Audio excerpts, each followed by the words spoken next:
अस्सलाम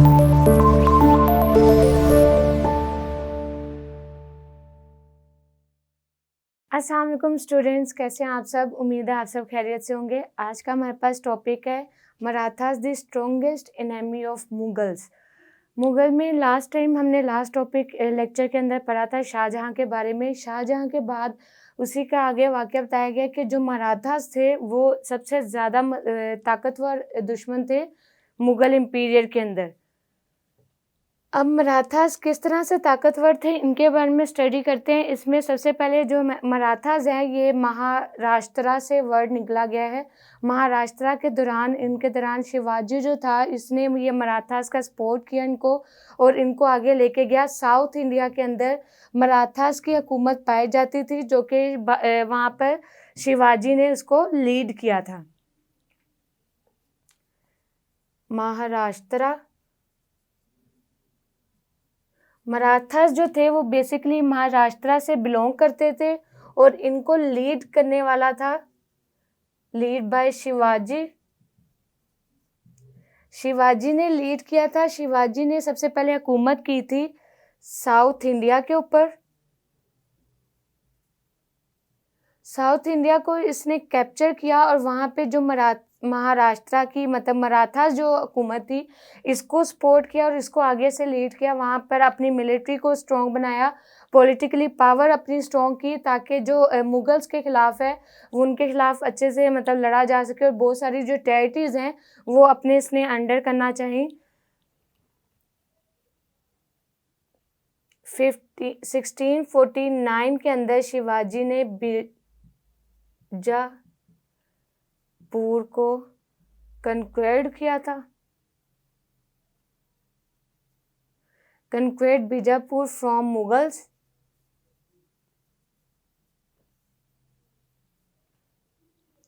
जब यहाँ पे शिवाजी ने 1649 के अंदर बीजापुर को कन्क्वेड किया मुगल से, तो वहीं पे मुगल के मतलब वहाँ पर शाहजहां जो है उसकी तबीयत थोड़ी ख़राब थी। तबीयत की वजह से वो डाउन की तरफ जा रहा था। शाहजहां की दौरे हुकूमत थी।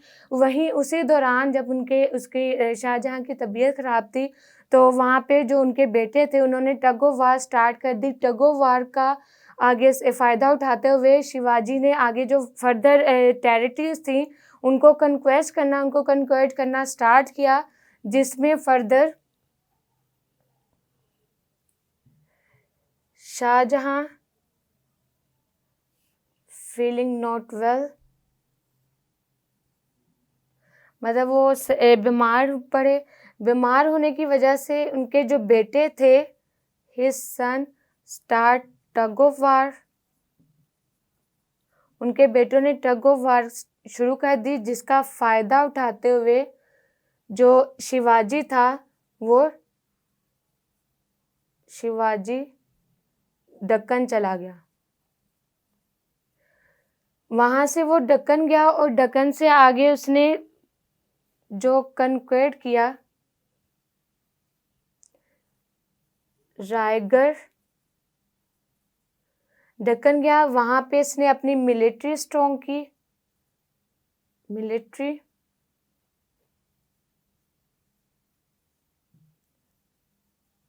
दक्कन में शिवाजी ने अपनी मिलिट्री पावर को स्ट्रॉन्ग किया और रायगढ़ का बादशाह बन गया, किंग ऑफ रायगढ़। वहीं पे रायगढ़ का बादशाह बना 1680 के अंदर इसने ये रायगढ़ का बादशाह बना और वहाँ पे अपनी मिलिट्री इसकी बहुत ज़्यादा स्ट्रॉन्ग हो गई। जब भी इसको पता चला कि मिलिट्री स्ट्रॉन्ग है वहाँ पे इनके मतलब शाहजहां के जो बेटे हैं इन्होंने वॉर स्टार्ट की थी। इस सूरत हाल का फ़ायदा उठाते हुए इसने आगे जो फर्दर टेरिटरी थी कर्नाटका इसको भी कन्क्वेड किया शिवाजी ने। कन्क्वेड बाय शिवाजी। शिवाजी ने इसको कन्क्वेड किया कर्नाटका को, जिसकी वजह से आगे वो फर्दर मतलब उसकी जो पावर मिलिट्री पावर थी वो फर्दर और स्ट्रॉन्ग हो गई। Military and political power. जब कर्नाटका में से शिवाजी ने इसको जीता और वहाँ पे इसकी मिलिट्री और पॉलिटिकल पावर पहले से ज़्यादा स्ट्रॉन्ग हो गई, तो वहीं पे जो नेक्स्ट औरंगज़ेब था, औरंगज़ेब ने ये सारी सूरत हाल को देखते हुए शिवाजी के जो फादर था, मतलब वहाँ पे उन्होंने शिवाजी के फादर को गिरफ्तार किया, उनको अपने कब्जे में लिया और उसी की वजह से मतलब उन्होंने शिवाजी ने अपने फादर को रिहा करवाने के लिए वहाँ पे बहुत सारे जो टॉम्स किले थे उनको रिहा कर दिया। किलों को शिवाजी ने इसी दौरान जब ये कर्नाटका और यहाँ पे किंग रायगढ़ का बादशाह बना था, रायगढ़ का बादशाह बना, तो यहाँ पे इसने बहुत सारे किले भी फतह किए थे। जब वहाँ औरंगज़ेब ने इनके फादर को अपने गिरफ्त में लिया तो इन्होंने अपने फादर को बचाने के लिए बहुत सारे किले जो हैं, बहुत सारे फोर्ट्स वो रिहा कर दिए, वहाँ पे छोड़ दिए, जिसकी वजह से शिवाजी की जो 1680 के अंदर इसकी डेथ हुई, शिवाजी की 1680 में डेथ हुई और आफ्टर हिज डेथ इसका जो बेटा था, his son whose name was Sambhaji,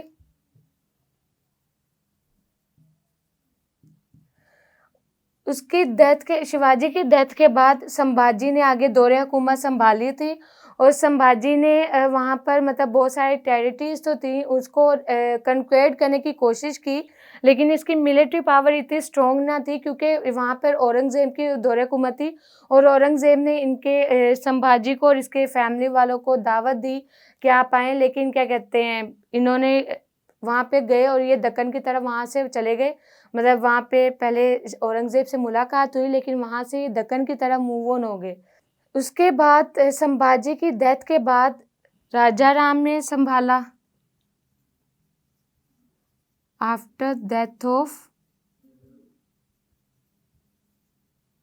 Sambhaji की डेथ के बाद संभाजी की डेथ के बाद राजा राम ने दौरे हुकूमत संभाला। राजा राम आए जिन्होंने मराठास को सपोर्ट किया।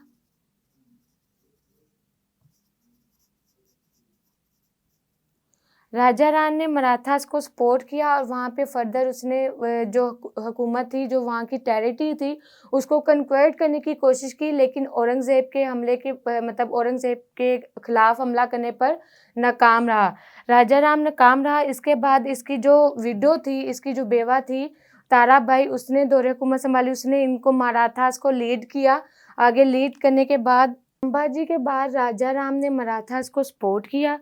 जब मराठास की डेथ हुई, इसने औरंगज़ेब के खिलाफ बहुत सारी टेरिटरीज कन्क्वेस्ट करने की कोशिश की, लेकिन एट द एंड इसको शिकस्त हासिल हुई और इसकी डेथ के बाद आगे इसकी जो विडो थी, हिज विडो ताराबाई,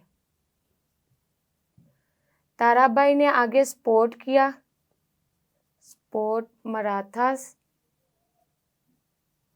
मराठास को सपोर्ट किया, उनकी फर्दर एक्टिविटीज़ में साथ दिया। ताराबाई ने औरंगज़ेब के साथ मुआहदा करने की कोशिश की। औरंगज़ेब के साथ एक मुआहदा करने की कोशिश की कि वो सुलह सफ़ाई के साथ रहेंगे बगैर किसी लड़ाई के और उनको मराठास को पूरा हकूक़ दिया जाए और फर्दर वो अपनी टेरिटरी को आगे बढ़ा सकें, मराठास को आगे, तब इनके जो वहाँ के असूल कवानीन थे उनको आगे सपोर्ट कर सकें।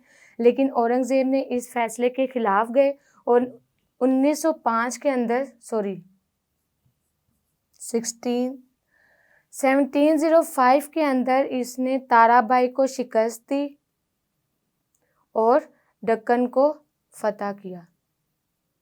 औरंगज़ेब कन्क्वेयर्ड दक्कन। दक्कन के मुकाम पर इसे शिकस्त हुई ताराबाई को और उसके बाद आगे जो जिसने दौरे हुकूमत संभाली वहाँ पे उसने मराठास को सपोर्ट तो नहीं किया, लेकिन मराठास की जो आगे एक्टिविटीज़ थी उनको फर्दर होने दिया, उसके अगेंस्ट कोई भी कानून या कोई भी ऐसी कार्रवाई नहीं की, उसको आगे से उसकी एक्टिविटीज़ जारी रहीं, लेकिन मराठास को सपोर्ट नहीं किया औरंगज़ेब की दौरे हुकूमत के बाद। सो स्टूडेंट्स, ये था हमारे पास आज का टॉपिक जिसमें हमने पढ़ा कि मराठास जो थे उनका जो सिलसिला आगे किस तरह से स्टार्ट हुआ था और एंड कहाँ पर हुआ था, उनके बारे में हमने पढ़ा और वो उन्होंने मुग़ल के साथ किस तरह मुखालफत अपनी ज़ाहिर की, उसके बारे में स्टडी किया। उम्मीद है कि आपको इस टॉपिक की समझ आई होगी, कौन किस तरह या किसने अपना रोल प्ले किया उनकी समझ आई होगी। अगर किसी पॉइंट की समझ ना आई हो तो कमेंट बॉक्स में ज़रूर पूछिएगा। फिर मुलाकात होगी, तब तक के लिए अपना बहुत सारा ख्याल रखिए। अल्लाह हाफ़िज़।